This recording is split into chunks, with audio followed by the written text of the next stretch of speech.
Welcome students. हम लोग आज क्लास स्टार्ट कर रहे हैं क्लास 9 का, जो कि इस पूरे ईयर का फर्स्ट चैप्टर होगा पॉलिनोमियल। तो हम लोग पॉलिनोमियल से स्टार्ट करते हैं और धीरे धीरे करके 1 बाय 1 करके चैप्टर हम लोग कंप्लीट करेंगे।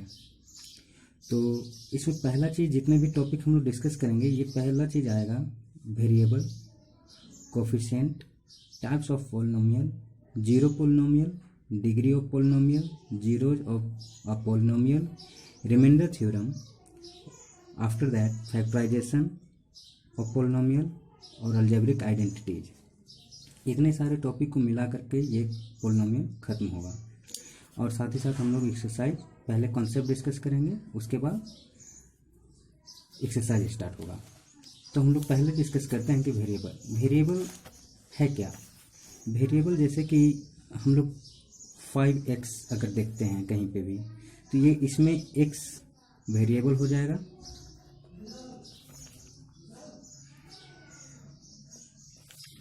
और 5 कांस्टेंट। तो कांस्टेंट किसको कहते हैं? कांस्टेंट जिसका कोई वैल्यू बदले ही नहीं। जैसे 5 है तो 5 ही रहेगा, इसका कोई वैल्यू 5.5 इवन √5 या 5 से 6 नहीं हो सकता है। लेकिन x का वैल्यू x के बराबर में 5 हो सकता है, 5.5 भी हो सकता है, √5 भी हो सकता है, एटसेट्रा। तो हम लोग वेरिएबल कहते किसको है? Variable that contains any value but constant has always a particular value. Coefficient हम लोग यहाँ समझ ही गए कि किसी भी एक्सप्रेशन में वेरिएबल के बगल में जो भी कांस्टेंट वैल्यू होगा उसको हम लोग कोफिशिएंट बोलेंगे। यानी कि कोफिशिएंट किसी चीज़ का मल्टीपल होता है जो उसका वैल्यू को बढ़ाएगा या घटा भी सकता है। ये निगेटिव भी हो सकता है, पॉजिटिव भी हो सकता है और रूट में भी हो सकता है। तो ये कोफिशिएंट अलग चीज़ है। कोफिशिएंट एक कांस्टेंट होता है। टाइप्स ऑफ पॉलिनोमियल में हम लोग देखेंगे कि 1 वेरिएबल का पॉलिनोमियल, 2 वेरिएबल का। जैसे कि 1 वेरिएबल हम लोग अगर देखें तो टाइप्स ऑफ पॉलिनोमियल में जैसे हम लोग क्वाड्रेटिक वगैरह जो सीखते हैं वो अलग चीज़ है। अगर वेरिएबल का रिगार्ड करें तो हमारे पास 1 वेरिएबल पॉलिनोमियल हो जाएगा, 2 वेरिएबल पॉलिनोमियल, इस तरह से 3 वेरिएबल, 4 वेरिएबल, इस तरह से। तो हम लोग देखेंगे कि x प्लस y लेते हैं और एक x लेते हैं, कोफिशिएंट डाल सकते हैं 5x, 2x, 3y। तो ये सिंगल वेरिएबल का पॉलिनोमियल हुआ। डिग्री कुछ भी हो सकता है, डिग्री डजंट मैटर। यहाँ पे 2 वेरिएबल है, ठीक है। उसी तरह से 3 वेरिएबल भी हो सकता है, 4 वेरिएबल भी हो सकता है, इस तरह से बढ़ते चला जाएगा। डिग्री ऑफ पॉलिनोमियल हम लोग का जो भी एक्सप्रेशन आएगा, अलजेब्रिक एक्सप्रेशन जितना भी हो जाएगा, उसमें से हाईएस्ट वैल्यू जिसका होगा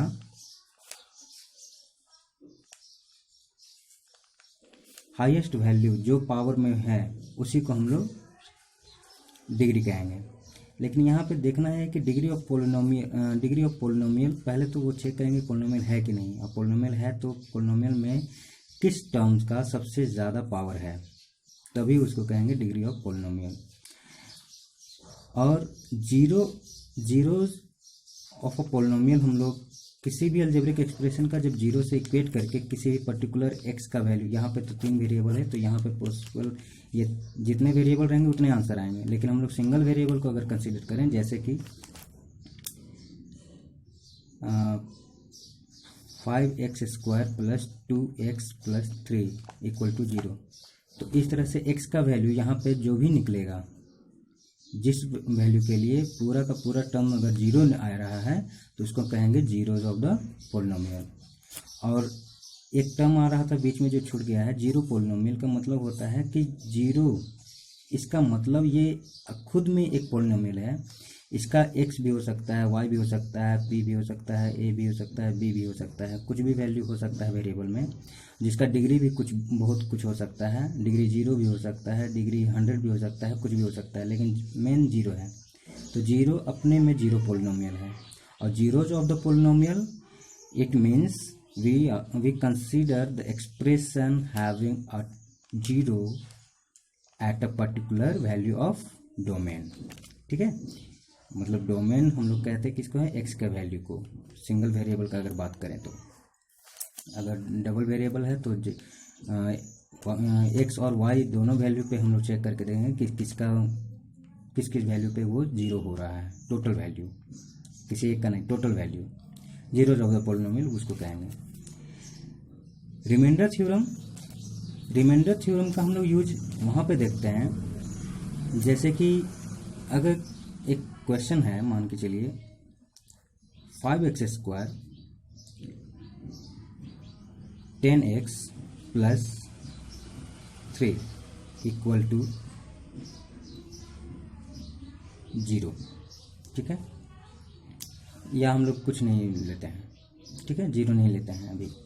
तो इस केस में होगा क्या, अगर मान के चलते हैं कि x-2 से हम लोग को इसको डिवाइड करना है और पूछना है कि इसका रिमाइंडर कितना आएगा, रिमाइंडर इक्वल टू व्हाट, ठीक है।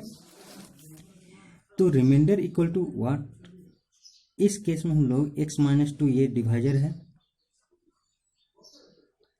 और ये डिविडेंड है और रिमाइंडर पूछा जा रहा है। तो हम लोग एक तो पहला मेथड है कि डिवाइड करेंगे तब जाके रिमाइंडर निकलेगा, लेकिन 9th क्लास के रिमाइंडर थ्योरम ये कहता है कि x-2 को पहले 0 से इक्वेट कीजिए और x का वैल्यू पर्टिकुलर निकालिए। तो x इक्वल टू 2 पे ये x जहाँ जहाँ पे है वहाँ पे 2 को रखना है। तो 5 2² प्लस 10 इंटू 2 प्लस 3, तो 5 4 जा 20, 10 2 जा 20 प्लस 3 43। तो ये रिमाइंडर क्या आ रहा है, अगर x-2 से हम लोग डिवाइड करेंगे तो हम लोग का रिमाइंडर 43 आएगा। तो ये कह रहा है रिमाइंडर थ्योरम कि हम लोग जैसे PQ प्लस R हम लोग एक्सप्रेशन को लिखते हैं, कोई भी number equal to PQ plus P, जहाँ पे कोसेंट हो जाए, Q कोसेंट हो जाएगा, P आपका डिविडेंड हो जाएगा, सॉरी डिविडेंड में बोल रहा हूँ, ये हो जाएगा रिजल्ट और प्लस रिमाइंडर जो लास्ट में बचेगा। तो ये टोटल वैल्यू क्या देता है, डिविडेंड। यहाँ पे मैंने लिखा हुआ है dividend equal to divisor into quotient plus remainder. तो एक्सरसाइज में हम लोग इसका एप्लीकेशन देखेंगे, ठीक है। और अलजेब्रिक आइडेंटिटीज में हम लोग क्या देखते हैं कि x प्लस वाई का whole square x² plus 2xy plus y², इसी तरह से x² plus y² minus 2xy, और x² माइनस y² ये होता है value x minus y into x plus y। और ये एप्लीकेशन इस तरह से हम लोग एप्लीकेबल करते हैं, पहले इससे को इससे मल्टीप्लाई कीजिए फिर इसको इससे।